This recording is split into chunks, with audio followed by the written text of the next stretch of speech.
you know, when you look at the outdoors and all the industries attached, that's conservation, that's bloody filmmaking, that's gardening, whatever you want to call it, we're underrepresented because we are thought to be quote unquote urban people, which is the most whack term ever. Nothing, like I said right at the beginning, I owe everything I have to London. Do you get what I'm saying? And the way it's shaped me, the way it's given me my mentality and all that. But I'm not an urban, I'm not born to be in a city. What the hell are you talking about? You get what I'm saying? My DNA is made from 2 tropical islands. I am nature. You know what I'm saying? So yeah, and we are, you know, if you look historically for hundreds and probably thousands of years, the way we've lived back home, we're informed with all the wisdom, all the knowledge we need to survive in the natural world. We're the experts in this field. You get what I'm saying? But we've just been excluded. So it's about getting us back involved in those conversations, get back into those situations, and reclaim something that always belonged to us, you know? You're listening to the Spaceship Earth podcast with me, Dan Burgess. The concept of the Spaceship Earth is simple. We live on a life-giving rock called Earth, hurtling through space. Like a spaceship, we have a finite amount of supplies with an intelligent operating system, which keeps everything we need replenished as long as we all respect it and use wisely. So an understanding of how this system works, along with deep cooperation between humans and all life, is essential to keep us thriving and the spaceship flying. In this podcast, I'm in conversation with humans involved in regenerating life, shifting consciousness, and reimagining how we can live more beautifully and peacefully. I talk with artists, activists, writers, designers, adventurers, healers, entrepreneurs, creative mavericks, and more. Their stories invite us to participate in the co-creation of a more beautiful, life-sustaining world, in service to life, becoming crew on Spaceship Earth.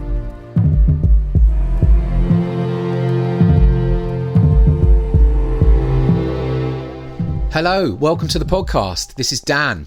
Hope this finds you well in these crazy times. Thanks for tuning in. It means a lot. If you're new to the podcast, welcome. If this episode connects with you, you can check out a full back catalogue of nearly 70 odd offerings now on our site, thespaceship.earth. So in this episode, I'm in conversation with Nadeem Perera. Now, Nadeem is a birder, wildlife TV presenter, activist, youth mentor, and co-founder of Flock Together. Flock Together is a bird-watching collective for people of colour. They say nature is a universal resource. For too long, black, brown and people of colour have felt unwelcome and marginalised in spaces that should be for everyone. Together, we are reclaiming green spaces and rebuilding our relationship with nature, one walk at a time. Now, Nadeem is a very special human being, and I'm grateful for the time we hung out and this conversation. He's just 28 years old, and to me is without doubt one of the most remarkable guests I've had on this podcast. I learned a lot from listening to Nadeem. He has an amazing energy, and in my opinion, these beautiful qualities and values that feel to me to be essential for these times. I think if you pay attention and listen carefully to this conversation, you'll take a lot from it. This goes way beyond birds. I wanted to share a few reflections I had after this conversation, because the more I reflect on what is being asked of us in these times, the more I'm coming back to very human qualities, values, practices, principles, relationships, ways of showing up with ourselves, with each other, and with the more than human world. These things being the vital tools for change. What do I mean by that? Well, it's something I speak to a lot, but in these times of increasing complexity, uncertainty, overwhelm, fear, challenge, and divisiveness, how we decide to show up, the tonality of how we choose to engage with other people, the values and principles that we decide are important to navigate life with, and how we wish to be treated by others become way more critical than which side or opinion we choose to hold, in my opinion. Because I believe that the future that is unfolding in front of us is demanding participation from everyone. And that means not having fixed answers, binary right and wrongs, but just ongoing questions and responses and the co-creation of new knowledge. The how becomes the key to co-creating an emerging, living, diverse and caring human cultures. So what I experienced in this conversation with Nadeem was humility, always coming from a place of openness, non-judgmental, a deep commitment to bridging generations and supporting the next generation, being connected to the young and their hopes and dreams, a duty of care, solidarity and support for your wider communities, a tangible responsibility for others, a respectful, curious and abundant relationship with nature, the more than human world, and then intuition, or vibe if you like, an ability to navigate power dynamics, truth, complexity and fairness with intuition, which if you listen regularly to this podcast, you'll know is a strong thread that I'm often exploring. How can we know the world differently beyond just the rational intellect, the very heady Western logic, which when it becomes the dominant way of knowing, organising and designing, it's leading to so much violence, division and destruction. And as I sit here recording this, I'm watching spring unfold in my garden. The blossoms on the plum tree are sprouting, dandelions and daisies are rising in the grass, bees are beginning to appear and forage. There's a pair of goldfinches I've been watching today, have been pulling old spider web between the cracks in the garden wall, presumably for nest building. And then I zoom back out and think of this current world context we're living in, of climate and ecological breakdown, war, massive inequalities, extreme poverty, structural racism, mental burnout and exhaustion from COVID, masses of uncertainty. I can't help but think, what are aging male leaders in power and institutions could learn from adopting this kind of tonality, these types of qualities, these values, principles and ways of showing up and facing into these challenges together? What might happen? So I'm going to leave it there. As you can hear, I'm a huge fan of Nadeem, of the Flock Together mission.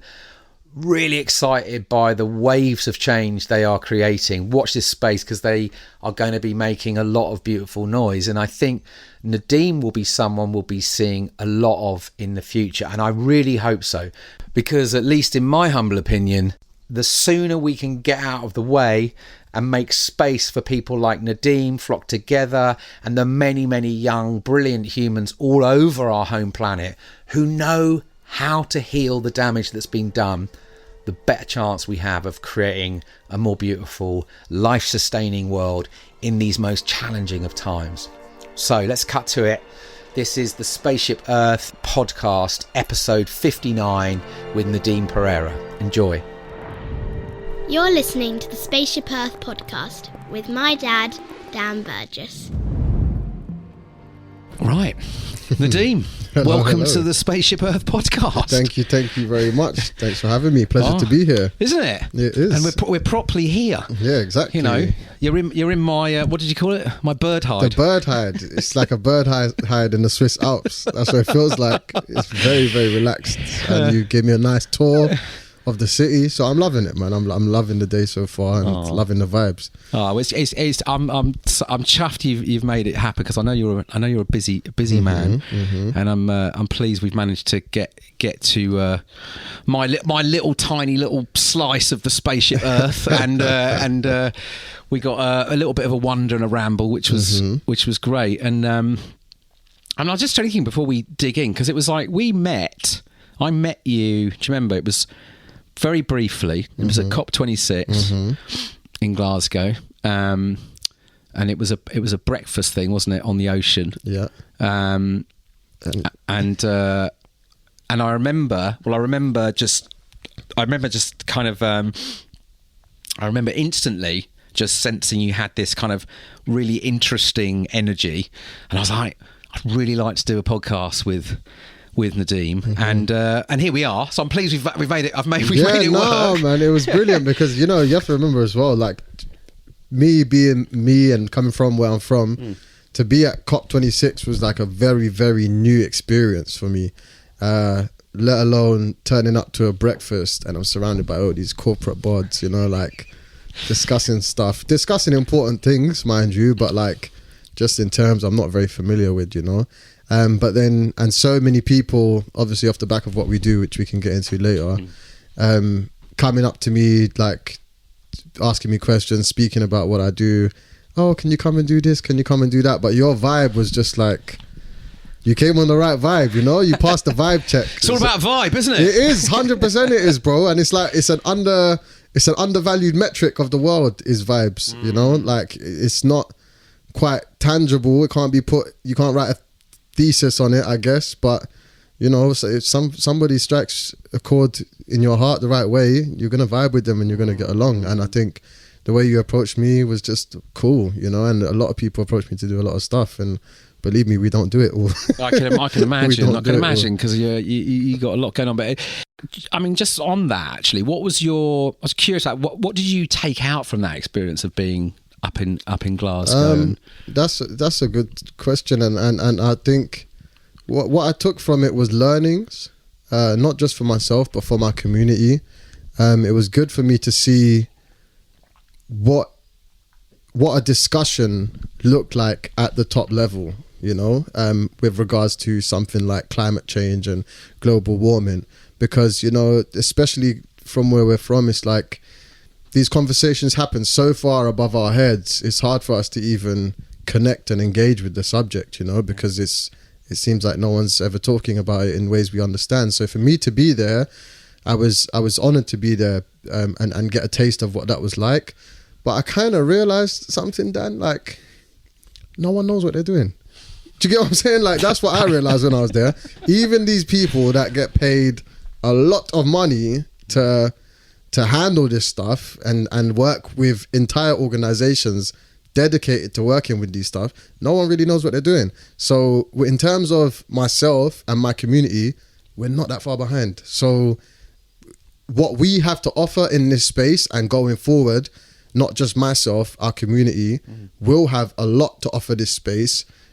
We should not be discouraged by the fact that, we're new to the conversation, because even people with banks more experienced than us are not that much far ahead in the race. Yeah, I mean, the race, sorry, I'll use a different term. Not the race as if we have to beat anybody, but in the solving of the issue, we should definitely feel confident as a community to be able to contribute positively to it. That's what I'm trying to say. Yeah, well, 100%. And, because I came away very exhausted from my experience. I found it very disorienting, the whole thing, because it was kind of like these different sort of realities that I found myself sort of moving between, sort of in that sort of more official zone where, I mean, for me, it's dominated by white men, and it's dominated by this language of sort of markets and finance and technology, which is a very sort of like, this kind of like sense that's where all the answers will come from.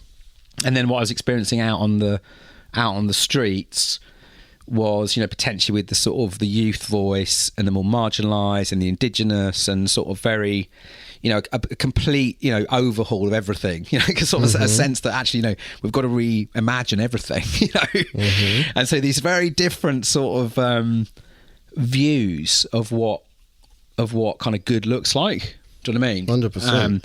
And it's interesting here you talk about that thing, because my sense is like, I was sitting to someone the other day was saying, where was it? Actually, it was on another podcast, but it was this conversation like, where are the really important, intelligent conversations happening now? Because like they don't seem to be happening in kind of sort of political level anymore. You know what I mean? On governments, it's also, so it's interesting, isn't it? How these events and these places and these forums, but they feel to me very stuck.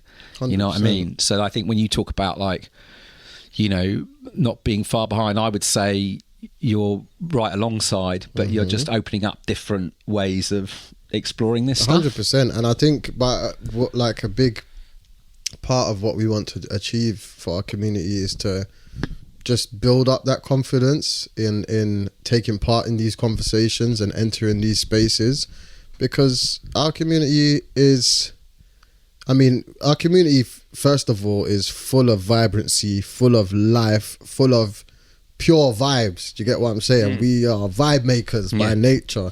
But then it's like, when in the context of the West, of our community existing in the Western world, we've had to solve a lot of problems. We've had to deal with a lot of problems. So it's second nature for us at this point. So we have lots and lots of fresh perspectives, new ideas, new energies to contribute to the wildlife conservation space, the climate change space, all of these spaces which our communities are most affected by, number one, and then also our communities have been shut out from, whether deliberately or accidentally. We have lots to offer it, because it's a bit tired, man. Those spaces, I'd say exhausted. 100%. I'm being polite. They're on their knees. Yeah, 100%. It's a bit tired. No vibe in those spaces. 100%, and it's like, why does it have to be like that? Yeah. And it's like, because what would happen if you actually gave it some life, gave it some kick, and tried to bring young people into it? And it just causes me to think, you actually don't want a diverse involvement in this area, because then you might have to submit a little bit of control in this space. Do you get what I'm saying? And that's what we're trying to break down, that's what I'm trying to break down. Like, it's not nature, number one, is not this thing to be controlled and harnessed by one group of people. It's not a resource to be exploited. It's a boundless source of love that is plentiful enough to supply all of us. And some of us, unfortunately, have been duped out of that position and caused not to see it. And it's just what a big mission for me to draw our community's eyes onto that endless source of love, because back home, like the way we live, even in terms of language, bro, like I was having this discussion with my brother the other day. Like, if I met you, I would call you uncle or ayah, big brother or little brother. That's how we talk to each other. No disrespect, yeah? But you try and call a white man uncle, he's going to say, "Hey, you're fucking uncle." You know what I'm saying? He's going to say that. And it's like, small things like that. I'm trying to bring you closer to me. That's just how I talk, because that's in my culture. That's how we are. In London, in England, in the West, it's all about division. You're my cousin, twice removed. Like, we don't have a word for cousin. Do you get what I'm saying? It's not about separation. It's about inclusion for us. We are one big family. So we want to, so I say that to say, innately, that is who we are. When we come to the West, we adopt these Western ways of being more divided, more cold, and all of this, and we step away from that natural way of being. And I just really want us as a community to return to that, and to return to that love. And we can so totally do that through nature if we highlight it and champion it and engage with it, you know. I love that. It's what I'd call these sort of, you know, very human technologies, right? Love. It's ancient, it works, and it's just figuring out how to sort of help folks kind of open it back up again, isn't it?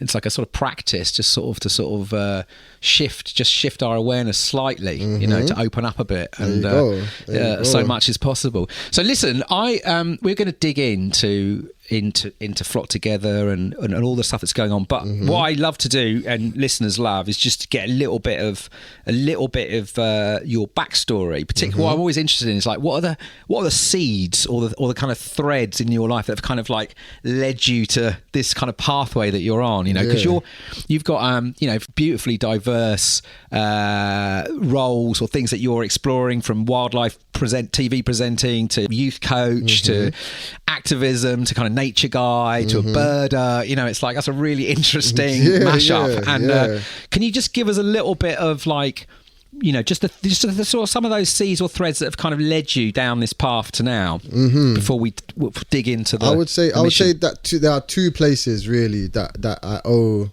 my being to the most. That's London, not England, London. It's like a different thing. Because London just has this, obviously it's a capital of culture, let's call it that, you know, in terms of this country. And particularly where I grew up in London, in East London, was like, it's the birthplace of, you know, like grime music. That is integral culture that has come from London. So these are the environments I grew up in, like, and so that the lessons I learned growing up there would never ever leave me. The lens I see the world through is manufactured by those streets. So I can't ever lose that, and I would never lose that. And I think then the more, so I think that's where my activist side comes from. I think that's where the football coaching side comes from, because whilst there's a lot of value in those spaces that I grew up in, I noticed a lot that could be changed. You know, even from a very, very young age, I realized a lot, and I looked around me and I realized a lot of people could be doing, who knows how these people would be behaving, what they would be doing if their environment were a little bit different. So I would say my activism comes from that. Then the youth sports coaching, particularly football, also comes from that. You know, how from a young age, because of the environments we were in, we were more liable to be engaging in whatever activities. I think that could be offset by a little bit of guidance, you know. So I make it a big point, no matter what I'm doing in my life. I'm coaching football, you know. I make that a big point. I'm coaching football to kids because I like having my finger on the pulse. I like being connected to the next generation in that way, and being able to not just hear what their stories, but also share my stories and learn from each other, and bridging that generational gap. But that's really, really important to me. Plus I love football as well. So I would say London, I owe those to London. But then the whole wildlife side of things, TV presenting, birding, all of it, I would say comes from Sri Lanka. Like I'm half Sri Lankan, half Jamaican, but I've grown up in a Sri Lankan family, raised by my Sri Lankan family. And my mum, bless her, like she made a big point of taking us there every summer. We'd spend like at least a month there every summer. And the wildlife was just unreal, man. Like from a young age, I was always fixated on it. Like I just couldn't believe it. You know, we'd be running around playing games, me and my brother, and there'd be like a Russell's viper one day we saw, you know, like, and my grandma, we shouted, snake, snake. My grandma comes out.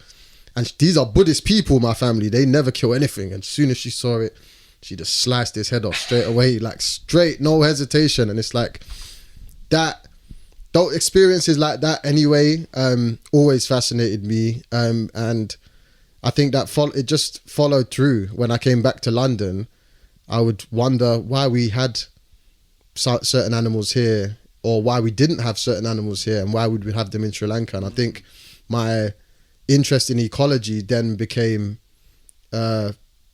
started to mold off the back of those Sri Lanka trips, because I would look at the landscape and its relationship to species as well, not just the species alone. So I would say, yeah, London and Sri Lanka if you had to sum Nadeem up as two places, I'd say London and Sri Lanka for sure. Amazing. It's that whole kind of what is around us, right? Like the impacts when we have a nature rich experience, like you talk of in Sri Lanka, and how that kind of awe and sort of curiosity and wonder is just sort of fed because it's around you. And then you look at how we've developed places in this country, for example, cities, and we've kind of stripped life away, and what that impact is, because it's like what that impact, because when you grow up without those connections, without seeing that other life, and having, like you say, that question of like, what is this stuff, and how, and it's like, because in some ways you can sort of, when I look at this stuff all the time about the how we've made it really hard for people to have a connection to the natural world, and the big piece is how we've developed places. Do you know what I mean? And a lot of people have had no access, right? But it always gets me sort of really. I struggle with it sometimes. I think because it feels so simple of how bringing nature back into play, making that like the most important piece when we build housing and stuff. Why aren't we doing it in a way that brings life back? Because just that experience it impacts people on such a deeper level, doesn't it? 100%. Like shifts things, like things that makes life. It can take the edge off stuff. I think that's the beauty of life. One moment could be insignificant to me, but to you could change your life entirely. And I think that our job, especially when we find ourselves in positions of prominence, our job is to highlight things and push things to the forefront that are important. Because when people ask, oh, what do you do as an activist? Like, all right, cool. Like I might not be that guy at every single I was at COP26, by the way. Yeah. But I might not be that guy at every single protest. But you know what? Every chance I get, I speak on it. You get what I'm saying? I speak on really what I believe. I speak on issues that my community face. And I think so long as you do that, you're doing your job, For me, I would leave tomorrow and be very happy knowing that every chance I got, I pushed nature to the forefront. I pushed the significance of nature to the forefront. And I tried to communicate that message not only to my peers, my age peers, but to the younger generation. And through my work in football and through the Flock Together Academy as well, we've been able to connect those dots and bridge those gaps between generations, and that's for me, as a matter of priority, that's what I'll be carrying on doing with my future for sure. So let's dig into Flock Together, because if I was, am I right? It was kind of born. It was hatched in the first lockdown. Was it right? It was March 2020. No, it was about, actually, to be fair, about May 2020. Just I was working as a football coach. And I started doing one-to-one sessions during the first lockdown. And one of the guys, I coach his kid, his name is Derek, shout out Derek. He's a graphic design lecturer and really cool guy, but he was one of these guys that would always say to me, Nadeem, you got so much potential, man. You gotta do more, man. You gotta do more. Keep going. So I was like, cool. And he was like, there's a guy who works here, he's like a creative genius, man. He's revolutionized industries. You got to follow him, man. His name's Ollie Danger. His name was Ollie Danger at the time. So I was like, all right, cool. I'll follow this dude, see what he's saying, And I'm not a corporate creative guy. I might be creative in my being, but as a profession, as an industry, I'd never set foot there. I am very much like I'm an outdoors man, innit? Yeah.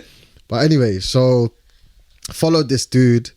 And his Instagram was cool, whatever, And then like 2 days later, I'm going through my Instagram and I see on his stories, he's posted a series of short clips of birds, So he must have been sitting in a park somewhere. So what I did, I just responded to each clip, kind of slid in his DMs type stuff and was naming every species. then he hits me back straight away as well, like, yo, how do you know all this stuff? And I said, I'm an avid bird watcher, bro. This is like what I do type stuff. And he was like, oh my God, bro, I've had this idea to start this bird watching club. You be the perfect guy to do it with. I was just waiting for the black person to come along. So I was like, yeah, cool, let's do it. I couldn't think of an idea more suited to who I am. So he was like, yeah, cool. So I think him or his peoples put a flyer together like 2 days later, and he was like, post this on your socials. So we did that.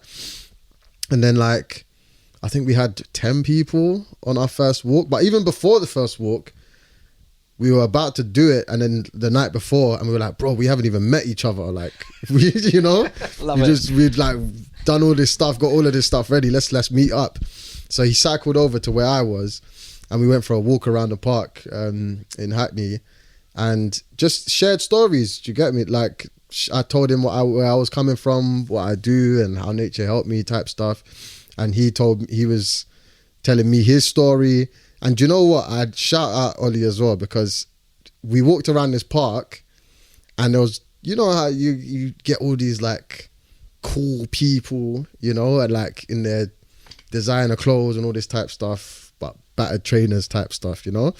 So, and you think, oh my God, they're too cool, I can't speak with them. Like every single one of these people would interrupt us and say hello to Ollie, like everyone. So I was thinking, all right, this person is, you know, he knows folks. He knows folks. And it's not just knows folks. The way people were coming to him was like, they respected him, you know, they respected the work he had done. So I knew I was right then and there, like, all right, cool, this guy knows a thing or two. Let me, he'll be a good person to learn from. So anyway, next day, I think 10 people turn up to the first walk, and it was brilliant. And then the rest is history, bro. And what did you? I mean, what was the invitation at that point? What was the invite? Just come out and. That's a good question. We'd never been asked that question actually. All it was a bird watching club for people of color. That was literally our very first mission was to combat the underrepresentation of people of color in the natural world. That was the tagline. Yeah, that was it. And yeah, I think nearly 2 years later, I would say that's mission accomplished, you know. We hit but this is another thing with Flock. Every target we set for ourselves, we smash it so quickly. So it's like, we literally believe we can do anything now. That's the problem we have. We think we can do everything. So we set our standards really high. We set the bar really high because not only do we believe in what we do, we know it's so necessary to keep driving this conversation forward and driving our community forward in these spaces, you know. So yeah, we don't slow down, and we've only got bigger and better plans for the future.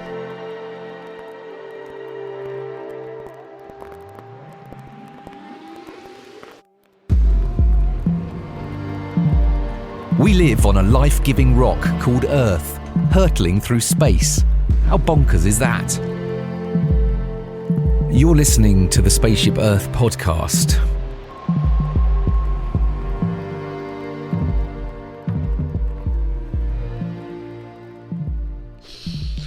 Because so there was something. I mean, I guess it'd be good to dig into a little bit of that time, because there was like, I mean, obviously, like you know, both of you were like feeling this that, you know, these spaces like were not welcoming people of colour, and you sort of, you know, you've been experiencing that through your lives, right? But there was something else that was happening at the time, wasn't it? Because there was the pandemic that was kind of locking people in, so we were all kind of like, people were sort of starting to notice the natural world more. And then of course there was the George Floyd killing that happened as well. So there was a kind of, these things 100%. Were sort of happening, weren't they? 100%. And it came at a time where our community was like battered, you know, like I don't think people quite understand, and they'll never understand, you get, unless you are one of the people affected. Yeah. It's very, very exhausting to turn on the news and see that, like mentally, like it's draining. And it's not draining because it's draining in a it's draining in a painful way, you know, like that's what a lot of people don't understand. And So to understand that everyone is going through that at that time is even more sad. You know, you realize you're not alone. We're all going through this, but there's nowhere for us to be. Do you get what I'm saying? There's nowhere in this world around us for us to come together and heal together. And that's why I kind of rate Ollie because, and his vision, because for me, I had, by the way, that George Floyd thing was just the straw that broke the camel's back in many ways. Yeah. We've all gone through it as individuals our whole lives, personally and professionally.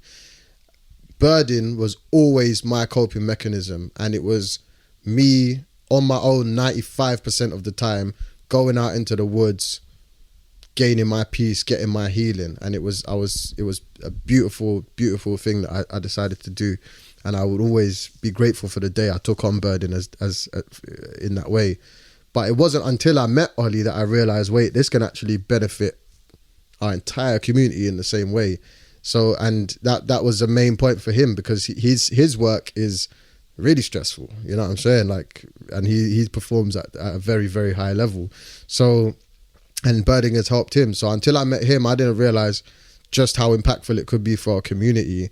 And now the testimonies we get after every single walk are moving, truly, truly moving. And it just puts new wind in ourselves every single month to keep going and providing this platform for not just us, you know, it's way bigger than us. Flock Together is way bigger than us. And I think the knock-on effects of what we've done are going to go on for a very, very, very long time.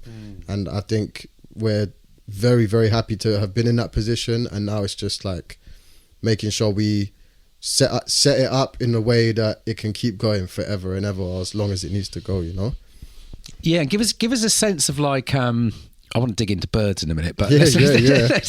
give us a sense about how that what's that journey been like, sort of like as from the community perspective. So you started doing these walks very quickly. It was kind of blowing up, right?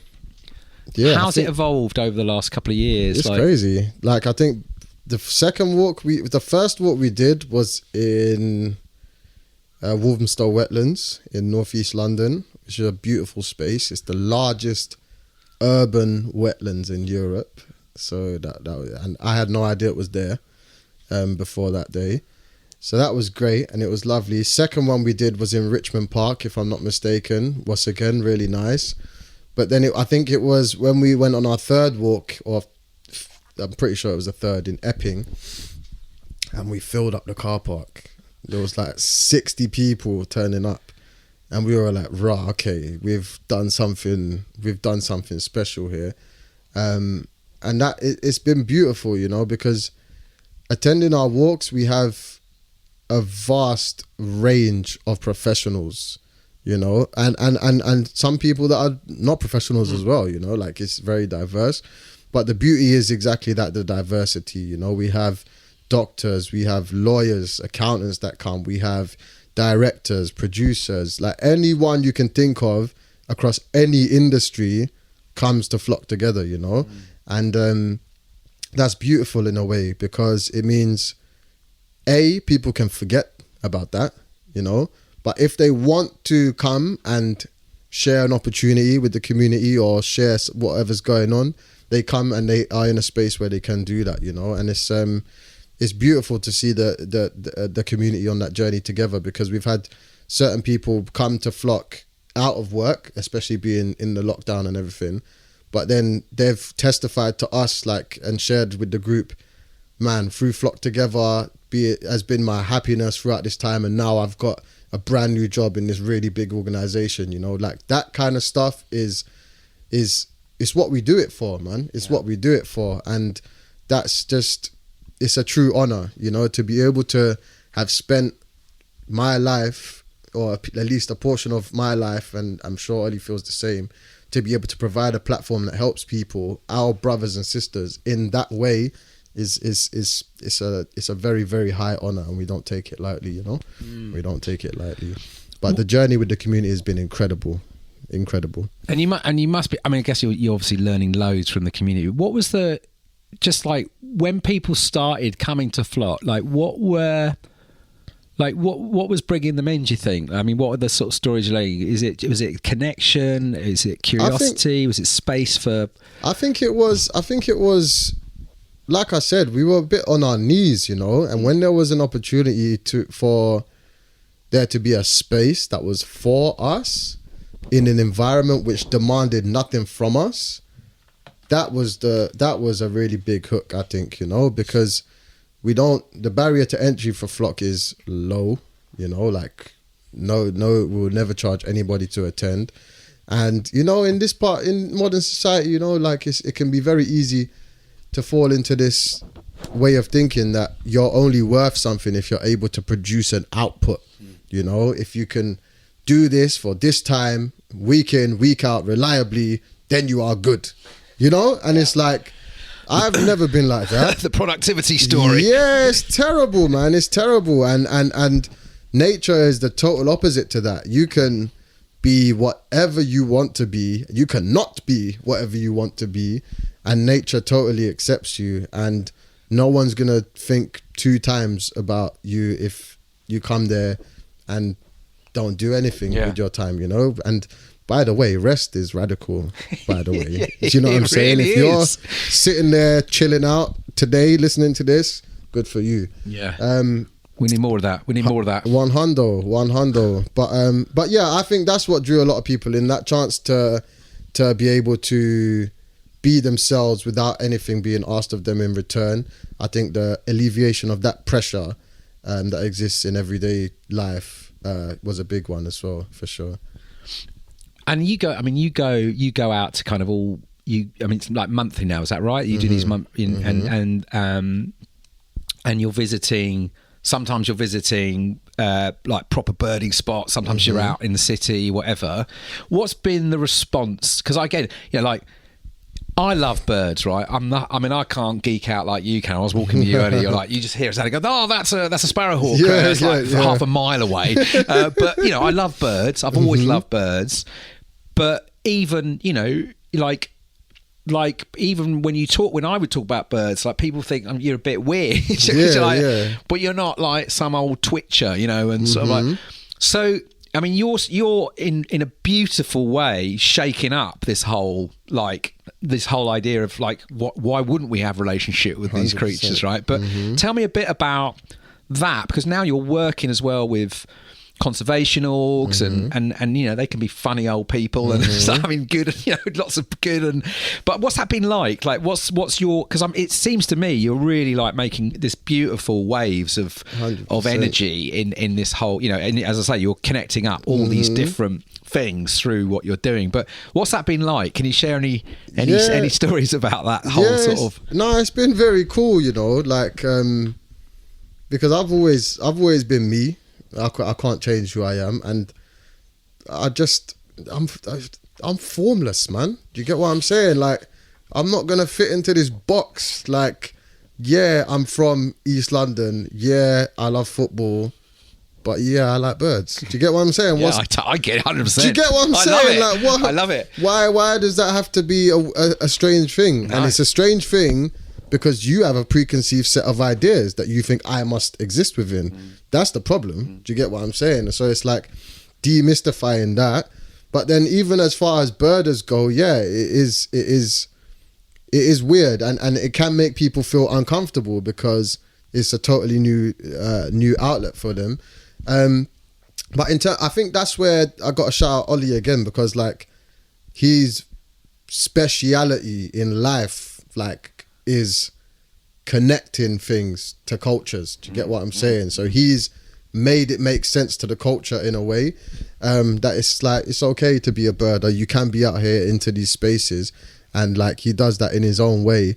But for us, a big tool for us is being visible, just being purely visible.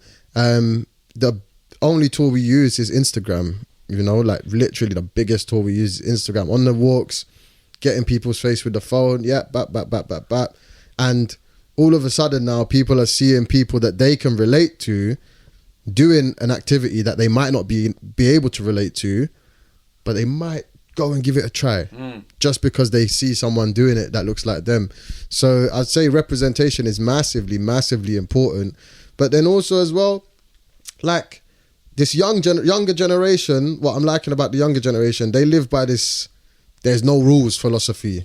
You know, that's what I really, really admire about these guys. And I always try to, that's why I try and stay active and involved in youth groups, whether it's football teams or youth clubs or sports clubs, whatever, because I know I'm not a fool.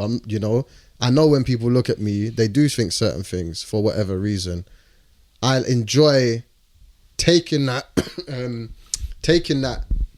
energy and throwing it right back at you in a whole new form. Do you get what I'm saying? Yeah. I love doing that. So, and I love doing that with kids too, because the same goes for them. They look at me and they think, yeah, this guy's sick, man. You know what I'm saying? He's from the streets, man. But I'm not going to tell you about the streets. I'm going to take you to the woods, young man. And I'm going to give you a pair of binoculars and we're going to talk about this stuff. And you've never heard someone talk about birds in the way I'm talking about them. Do you get what I'm saying? You've not met a person that can talk to you about birds, but then talk to you about all the stuff you can actually relate to as well. And that's massively important. And to be able to change what a birder looks like is a big honor. And I don't think Ollie and I have really sat down and appreciated that, to be honest with you. But yeah, it's sad that a birder even looks a certain way. There's an ownership on what a birder looks like. Well, it goes, but it's a bit like what you were talking about. In the cop thing, it's like we have these. We perceive certain spaces and people to be of a certain type because the stories that we've been sort of led to. Again, we're back to stories. But do you know what I mean? That they shape how we see the world, and when we can dismantle them and bring in kind of like these stories which are like, whoa, okay, that's where it gets exciting. I think that's what's so exciting about what you're doing, because that's what we need across everything, right? We just need, and you speak about the birds, it's like, it's that like I always go like, birds, like the more species you spot, the more beautifully weird these different, that's when you go, that's what nature does, right? It needs, like, it allows everyone to have their own story. all these species, they're themselves. Do you know what I mean? And it's like, what if we were more like that? 100%, 100%. Like I was doing some thinking the other day. If you see, let's take an apex predator, yeah? So if you saw a golden eagle here, for example, yeah? Yeah. Now, that golden eagle is one species. But what that golden eagle implies is actually an entire ecosystem that exists around it, That golden eagle will hunt, I don't know, a smaller bird, let's say kestrel. Let's say it catches a kestrel. That kestrel then feeds on voles. Those voles are feeding on grasses. Now, all of those things are intricately connected and help each other out. You get what I'm saying? And that's what I enjoy a lot about nature, that you're looking at one thing and we can look at these let's say redwings that are landing in the garden, and I can say, oh, those redwings are here. Those redwings like hawthorn bushes, so there must be hawthorn bushes here. Hawthorns are really good for this type of caterpillar too, so we got those here. And I love the idea that one thing implies the others, as if all of those things are one. Yeah. Do you get what I'm saying? Yeah. Whereas if you look at a relic of capitalism now, like you look at a person, like we used the apex predator in the first example. If you look at success in capitalism and all they imply, it's the total opposite of that. If you see a rich person walking down the streets, you think there's probably a bunch of people that have been screwed over by him. Do you get what I'm saying? Like, I love that. For years and years and years. And it's like the implications are totally different. And I think that we as people need to really start identifying with the former. We need to be more like the golden eagle in this analogy than this individual who's exploited people and continues to exploit people to keep themselves above the rest. It doesn't need to be like that. Well, it's a story of relationships, isn't it? And cooperation and interdependence. And it's kind of like, this kind of sort of phrase I've explored through this podcast of like what happens through you. Do you know what I mean? It's like, because things are happening through us all the time. Like when you speak, you spoke of all those different species, right? But through them, through their existence, all these other things are happening, right? And actually, they can be, you can look at them as extremely unique species, like doing their own thing, living their own story. But they're contributing, they're participating in co-creating something which benefits everyone, right? And that's for me that really interesting. So when you talk about again that story of capitalism, what happens through people as we're sort of driving down that story of productivity and accumulation and getting ahead, and actually there's this extraordinary all these relationships that are part of that, whether that's people working, whether it's materials you're using, whether it's the way you talk to people, whether it's all this stuff's happening through people all the time. And it's this flip that you're speaking to of seeing ourselves as part of this kind of web, that we're all actually, if we're participating something through our work, our story, our life, that's contributing to the health of the whole, that's where I get to with this. It's 100%. Like, isn't it? It's like, and it's a beautiful way, as you say, when you start to notice how the natural world works, the answers are all there, aren't they? 100%. And it's like, I don't know, when we come to birds, like, I like the simplicity of it, sometimes it's what I found hard to deal with growing up, still sometimes today, the jargon and bureaucracy that shrouds a lot of things, it throws you off. It totally throws you off. And if you've not been churned out of the education system, you have a hard time dealing with that stuff. And what I liked about birds, like as I picked up books and started to read more about them and their behavior and stuff, you can see a bird here that flew from sub-Saharan Africa just because of the weather. Just because the weather was nice. No passport, no nothing. It just got up and flew. Life could really be that simple. There's some good food there as well. 100%. You know what I'm saying? The life could really be that simple. And it's not. And it's not because there are all these structures that have been put in place that depend on limiting people, that depend on exploitation of people, that only benefits a select few who have historically done the same thing, that we think life is not that simple, but really it is. Nature is bountiful enough for all of us. The planet has more than enough space for all of us to roam around it freely. And it's I like the word you used earlier, like reimagine. It's time to reimagine what a future looks like where there are none of this, not to say no borders. I'm not a politician. I'm not going to go into that space. But what I will say is this world is equally everybody's. Do you get what I'm saying? If a man wants to, or a woman wants to get up and go from this place to the next place, go for it. You know what I'm saying? That's how life should be. But yeah, we're a very long way from that. But I think it's time we start to ask ourselves those questions.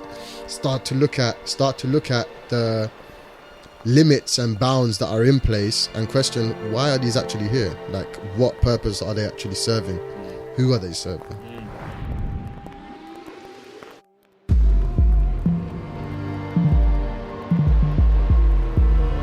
You're listening to the Spaceship Earth podcast with my dad, Dan Burgess.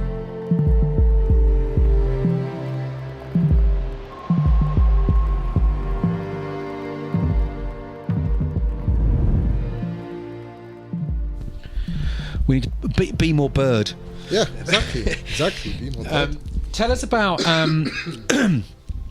mean, because I guess there's, and this is obviously, I think, when I've looked at the, understanding where you're heading with flock, and because you've got a lot more going on underneath the surface around like what is actually happening through the work you're doing and these connections, which I'd love to chat about a bit. You've got this book coming up, which we'll talk about, but I think you talk of your 6 pillars, but there's some really deep, beautiful work that's going on, and I'd love to explore that a bit, because again, it's sort of it's like it's catalyzing through the bird watching and being out and moving together as well, because movement's quite a big part of this as well, isn't it? Like walking together and 100%.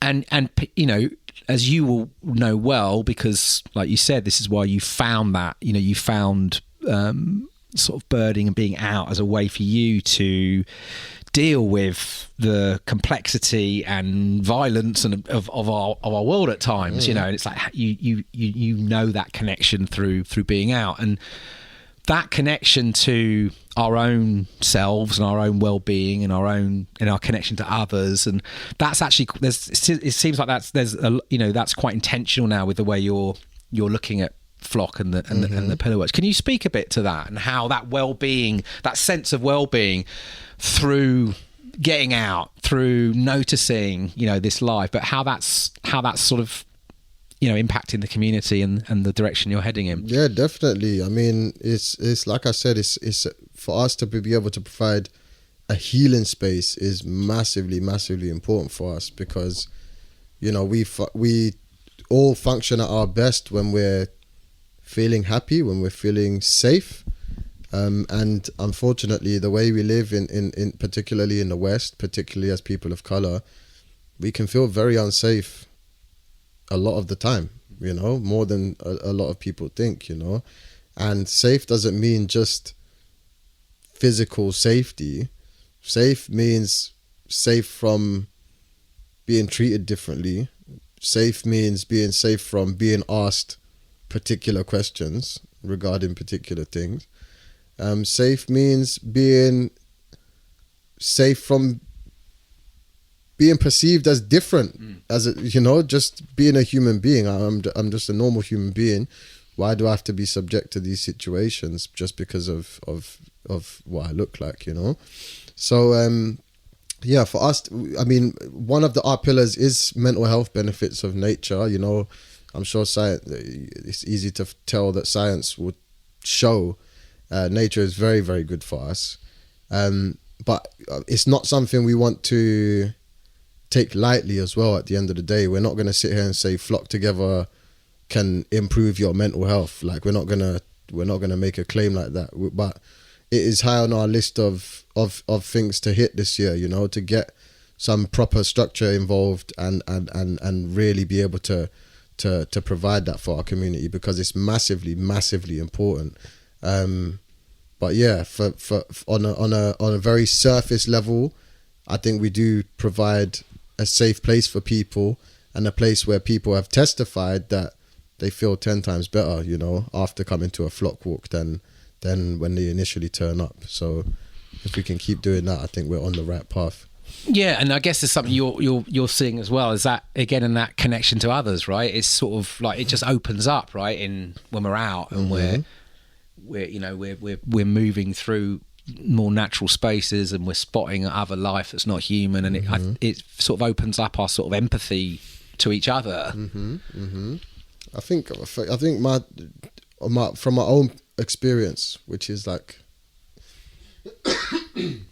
pardon me, when I you know, with the mental health, particularly on the mental health subject, I like I said, I'm not a professional. None of us are professionals, so we don't want to talk too crazy on it.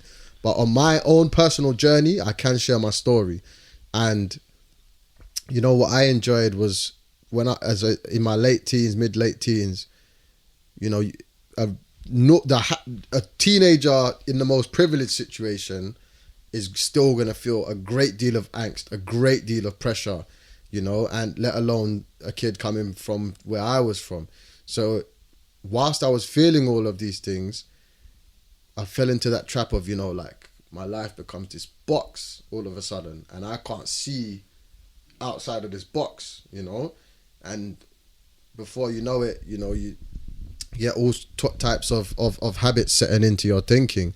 And what I loved a lot about birding, and what I think Flock Together holds true to as well, is stepping out of that box. So I used to go to Richmond Park. I remember just sitting on a map one day on Google Maps and looking at this massive green space on the other side of London, like, what is that? I'm just going to go and see that.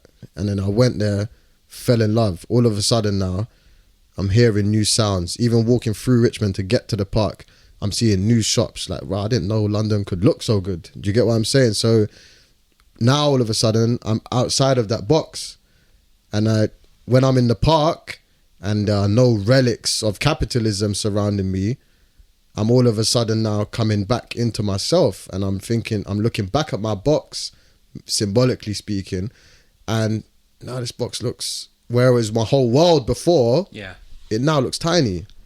And now all of a sudden when I go back to my life, I've got a whole new perspective. And that feeling was so empowering, especially during a time of hardship. And it was that feeling I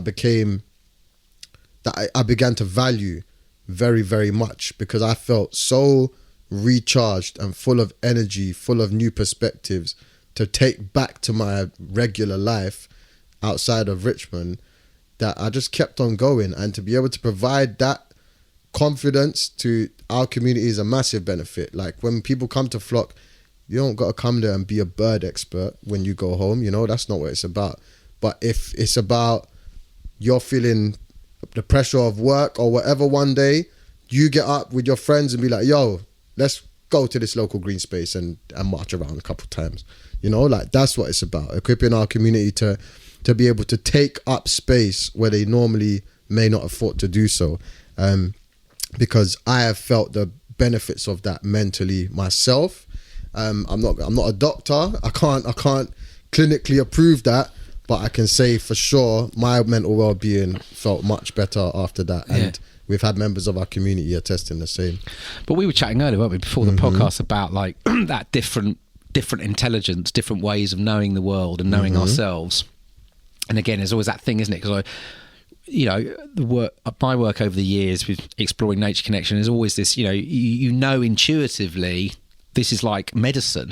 But we're in this westernized kind of way of knowing the world. It's almost like we have to wait for the science to tell us. Do you know what I mean? It's good. 100%. And but that different intelligence that exists when we're out and we're able to kind of experience other life. And again, it's because it sort of feels like is it post-pandemic? I guess it is post-pandemic, but you kind of think, well, like, why aren't we spending like billions just rewilding cities? Do you know what I mean? Just bringing nature back, because it's almost instant the impact it can have. Do you know what I mean? People 100%. Can see it and feel it, and yeah, wow.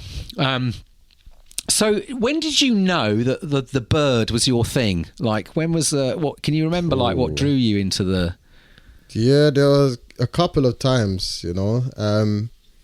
I think I established this recently with my friend. We were chatting the other day. I think the green woodpecker is my bird. Oh, still. Really? I think so. Yeah. There's a couple that usually come across here. Is it? Yeah, nice. Got that nice. sort of Joker laugh. Haven't Yeah, they? They sound like zebras a little bit. But no, I think the green woodpecker, one memory stuck out for me, like, most prominently. I was just going for a tough time, like, not really going to school too much. And I'm just sitting in a graveyard in the middle of Essex, where I was living at the time, like Essex, London suburbs. And just chilling, thinking about life, trying to organise my thoughts.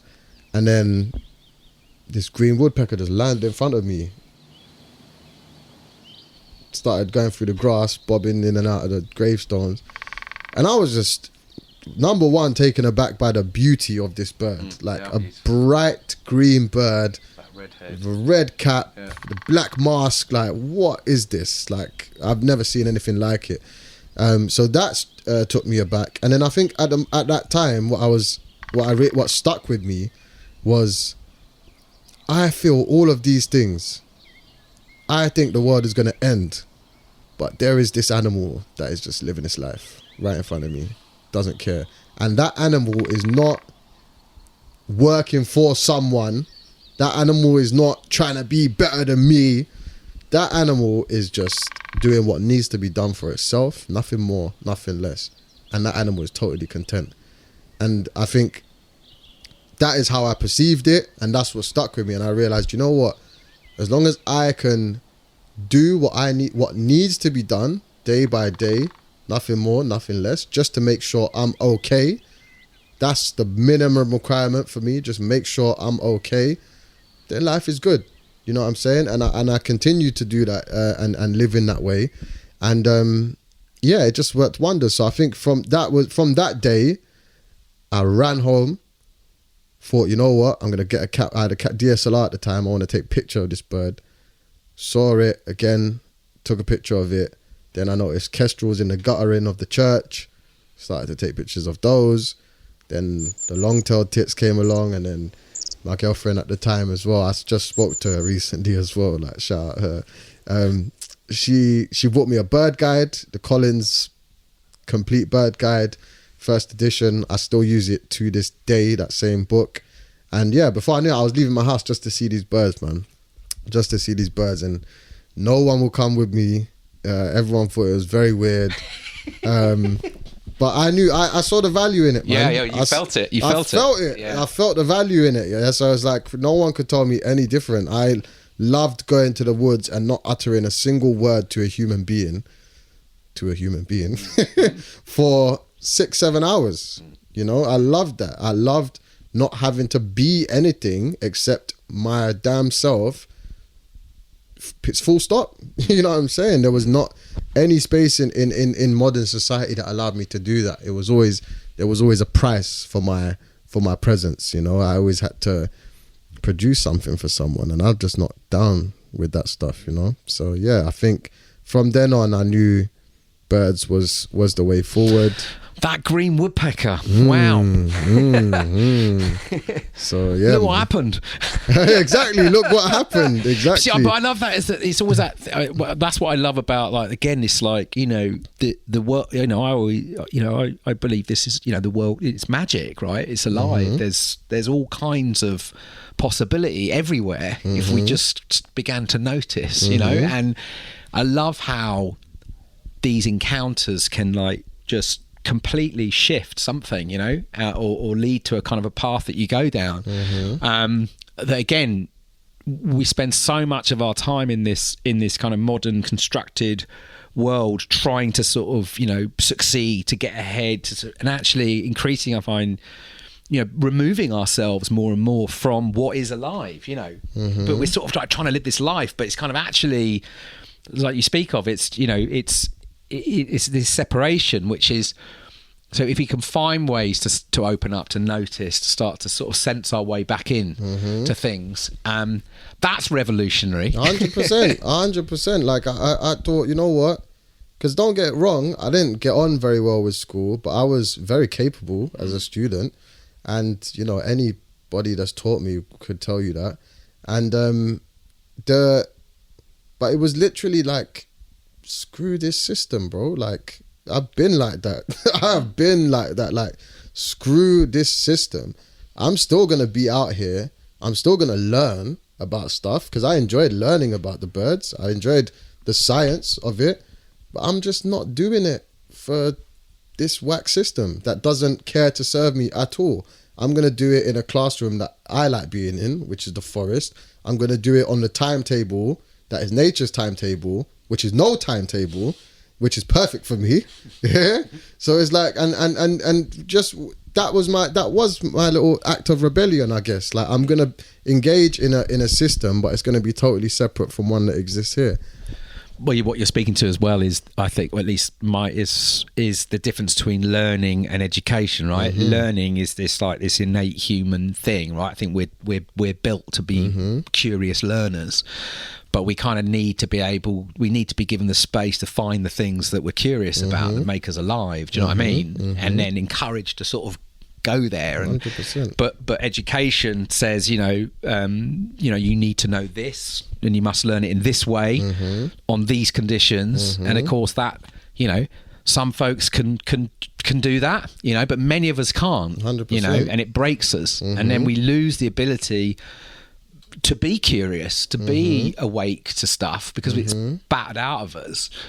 And I think that's this idea of, like, I love this whole, you know, I see this a lot, you know, always in the natural world, there's the ability for it to open you up to become just more curious generally, more empathic, more kind of, and see possibilities. So there's we talked about imagination, but when you look at the climate, all these issues we're facing into as a species, and there's a line of thought that says, this reimagining piece, right? In order to kind of see the world differently or to reimagine things, like you need your imaginal capacities firing, 100%. And again, like for many of us, we really struggle with that because we're so just trying to survive or grind our way through things that actually even just imagining that things could be different, it's like, well, how's that going to work, Whereas when we're allowed to get out into the living world, that relationship, that connection, I think fuels the imaginative capacity. Do you know what I mean? So it's like fuel for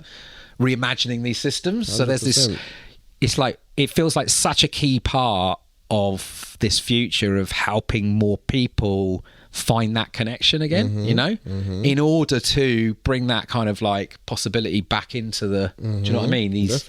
These worlds that we're trying to shape differently 100%, and stuff. 100%. And that's why the Flock Together Academy, what we're doing, is so important as well. Because, let's talk about that. Yeah, no, 100%, because it's very relevant, because these kids are constantly being told what to do, and it's like, what if they don't want to do that?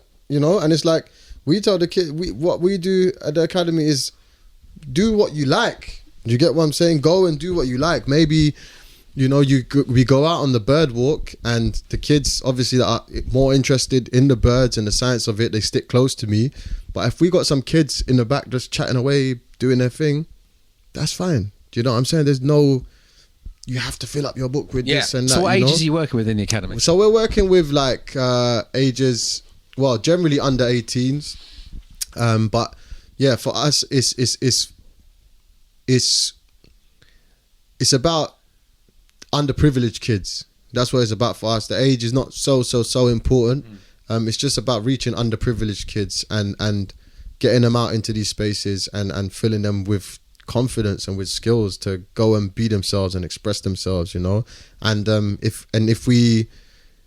show them that working in conservation, working in wildlife, working in ecology is possible. It is a possible path of access for you, and we do work with some great organizations, we just became ambassadors of the Wildfowl and Wetland Trust, and they're doing amazing work with the next generation, opening doors, career gateways and all that kind of stuff. And that's another big part of what Flock does as well. We want to not just fill you with confidence and say, here, go run on your way, but long term we want to be able to just say, all right, cool, what do you like doing? You like doing this?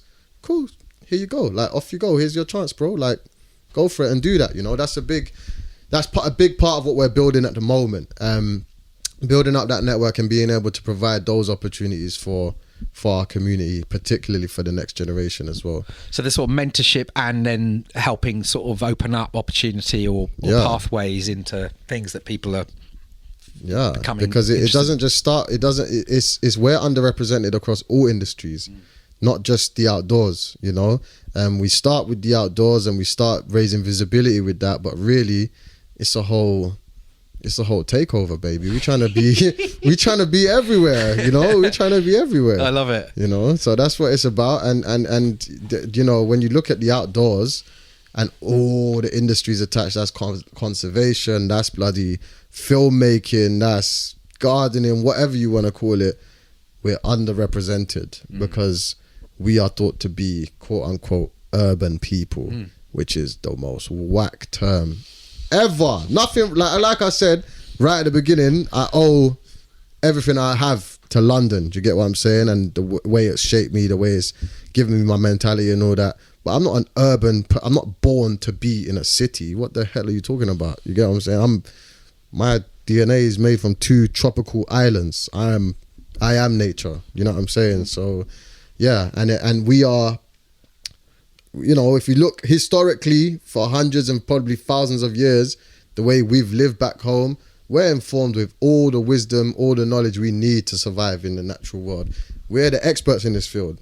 You get what I'm saying? But we've just been excluded. So it's about getting us back involved in those conversations, get back into those situations and reclaim something that always belonged to us, you know. I love it, and there's a lot that's opening up, right, for you and you guys. Tell us a little bit about, like, you know, because it's been a bit of a mad couple of years, isn't it? It has. I was trying to lock Nadeem down for a date to do this, and this man is busy. Tell us what's bubbling up, because there's a lot. You got a book coming up. Yeah, we do have a book coming up, which is amazing. It's a first release, obviously, from Flock Together. It tells a bit about my story, a bit about Ollie's story, how nature has helped us as individuals, how it's gone on to shape our philosophy as founders of Flock Together, and what that means. And then we've also been involved. We've been doing TV shows. You might have seen us on the One Show before, presenting like short pieces there. We've got a few more of those coming up. But we're also trying to develop our own TV shows as well, just to widen that representation, and a chance to tell some stories again on screen. And then there are so many plans. There's so many plans. Like, I couldn't even begin to get them all off here. But that's the main ones. Those are the main ones to look out for. And then me personally as well. Like, I've been out here. I've moved to the West Country, you know, in the hopes of doing some wildlife filmmaking as well. So, yeah, man, big things popping in the near future in 2022. Massive ideas, massive support from within our community as well, and from outside too. That's another thing I just want to maybe go back and say, like, our support that we've received from, like, white people has been amazing as well. We were always worried about that. I'm not going to lie. Like, we were always worried about that, doing something particularly for our community. But the support we've got has been overwhelming, and we appreciate everybody that reaches out and is like, we get why this is so important. We get why this needs to happen. We have so many experts in their field saying, do you know how tired I am of seeing the same people, having the same conversations? Like, everyone says it, you know, and like the change is upon us. And yeah, so I'd like shout out all those people that have supported as well. But yeah, big things are going in, man. Big things are going in 2022, for sure. We're not going to stop. But I love that. You see, I love that as well, because that's the thing, isn't it? It's like this sort of, sometimes I think, you know, we can have this kind of consensus reality that, you know, nothing can change, you know what I mean? But like you say, like what you're experiencing on the ground now, and, you know, and I, you know, again, because I'm, you know, always kind of oscillating between despair for the world and possibility, you know, but on the possibility front, you know, I get so excited by like what you're doing. There's amazing people doing stuff everywhere, right? How can folks tap into this in other ways, or like what's the plans on building the community out? So follow us on Instagram, like at flocktogether.world. I'd say that's the best way to keep up with what we're doing. Buy the book. It's you can pre-order that as well.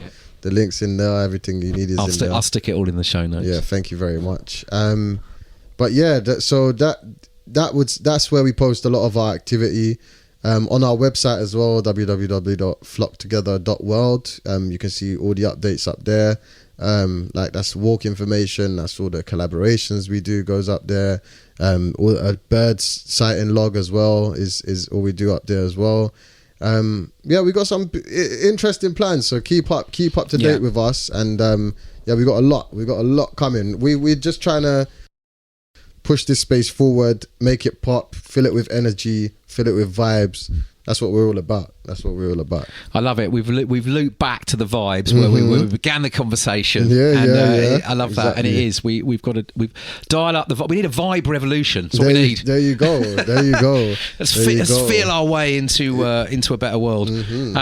Nadeem, listen, I really appreciate your time, and I love that we've managed to connect, and I'm pleased we spotted a few birds, and you spotted them about 5 minutes before I did, but it was good. So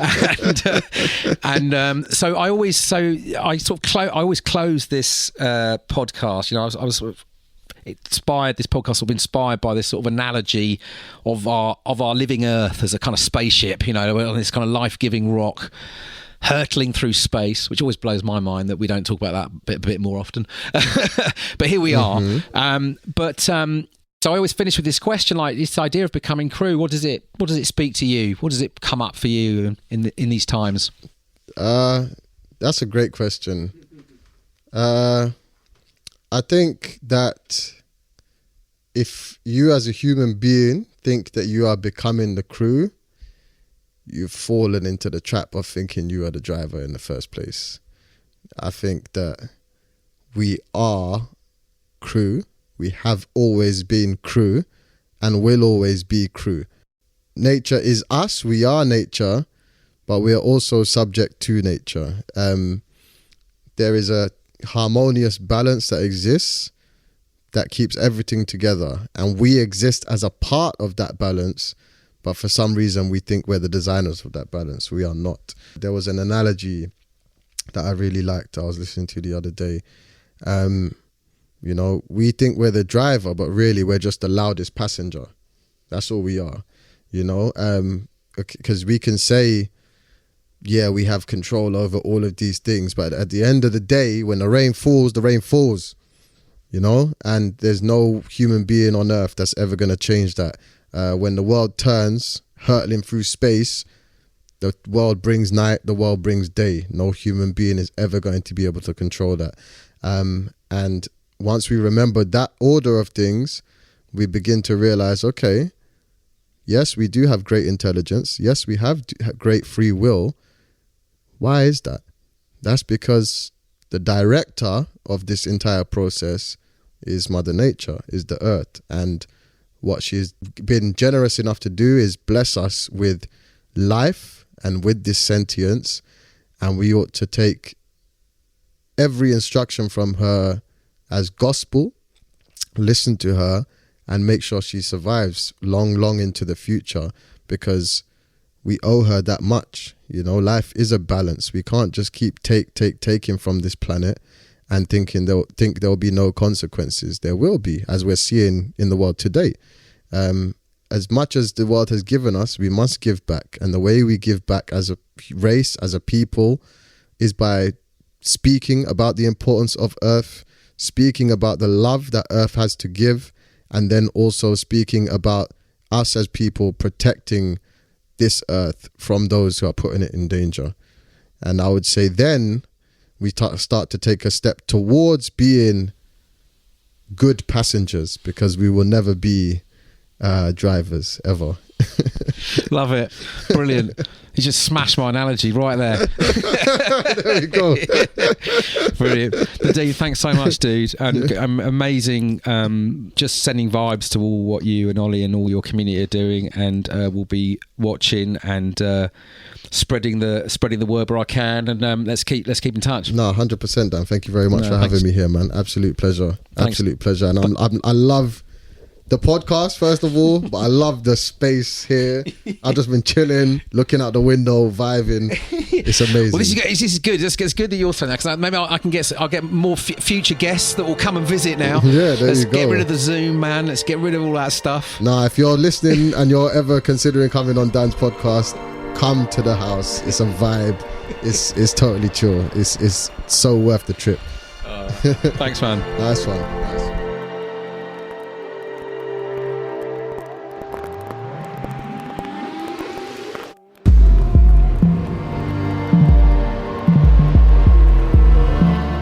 If you've appreciated listening to this podcast, would you consider sharing it with a friend or leaving us a rating or review via your podcast provider?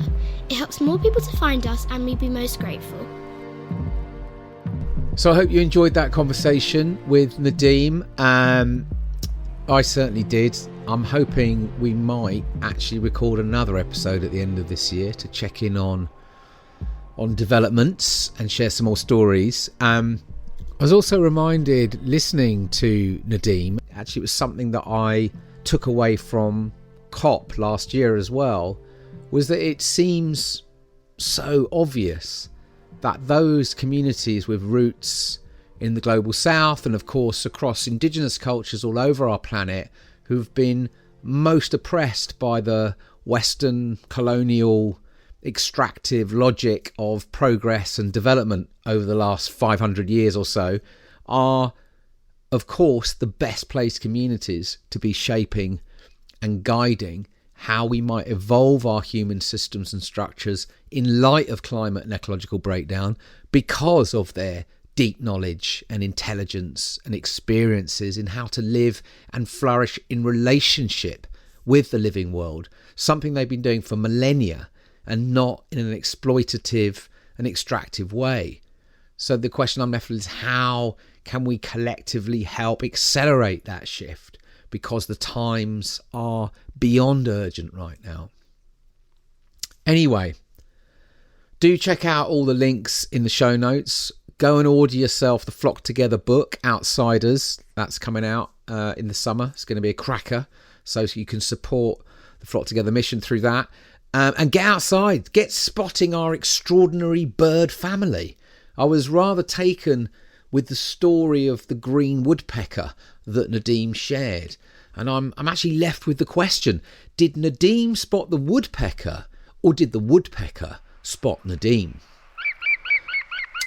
So I'm going to play out the track. It's a request from Nadeem. It's by Connie Converse. It's called Talking Like You, Two Tall Mountains. It's circa 1950, and there's quite a story to her, as I found out.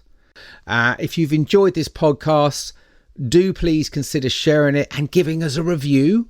That would be lovely on your podcast provider. That will help other people find it. We'd be very grateful. Until next time, take care of yourself, look after those around you, and our more than human family. Peace and out. This podcast is created in service to life, for you.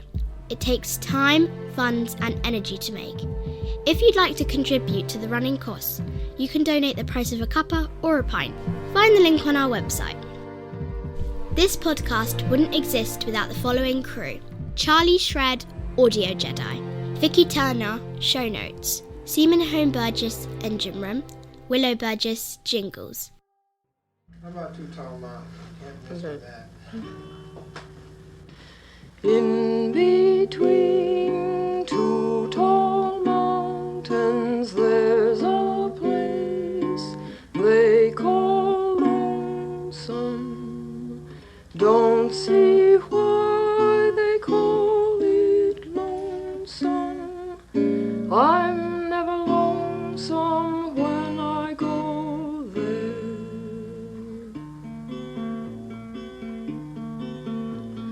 See that bird sitting on my windowsill? Well, he's saying whippoorwill all the night through. See that brook running by my kitchen door? Well, it couldn't talk no more if it was you. Up that tree there's sort of a squirrel thing, sounds just like we did when we were quarreling. In the yard I keep a pig or two, they drop in for dinner like you used to do.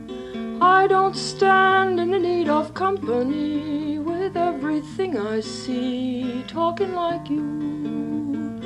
Up that tree there's sort of a squirrel thing, sounds just like we did when we were quarreling. You may think you left me all alone, but I can hear you talk without a telephone. I don't stand in the need of company, with everything I see talking like you. See that bird sitting on my windowsill? Well, he's saying whippoorwill all the night through, just whippoorwill all the night through. In between two tall mountains there's a place they call lonesome. Don't see why they call it lonesome. I'm never lonesome, now I live there. When did you write that? How'd you happen to get that